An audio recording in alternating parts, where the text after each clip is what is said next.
Aflewering 12, Vervolg 4. But as those thoughts passed through Siddharta's mind, he suddenly stood still, as if a snake lay in his path. Then suddenly, this also was clear to him. He, who was in fact like one who had awakened or was newly born, must begin his life completely afresh. When he left the Jetavana grove that morning, the grove of the illustrious one, already awakened, already on the way to himself, it was his intention, and it seemed the natural course for him after the years of his asceticism, to return to his home and his father. Now, however, in that moment, as he stood still, as if a snake lay in his path, this thought also came to him. I am no longer what I was.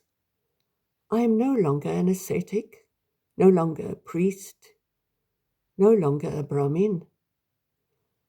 What then shall I do at home with my father? Study? Offer sacrifices? Practice meditation? All this is over for me now. Siddharta stood still, and for a moment an icy chill stole over him. He shivered inwardly, like a small animal, like a bird or a hare, when he realized how alone he was. He had been homeless for years and had not felt like this. Now he did feel it. Previously, when in deepest meditation, he was still his father's son. He was a Brahmin of high standing, a religious man. Now, he was only Siddharta, the awakened. Otherwise, nothing else. He breathed in deeply, and for a moment he shuddered. Nobody was so alone as he. He was no nobleman belonging to any aristocracy, no artisan belonging to any guild finding refuge in it, sharing its life and language. He was no Brahmin sharing the life of the Brahmins, no ascetic belonging to the Samanas.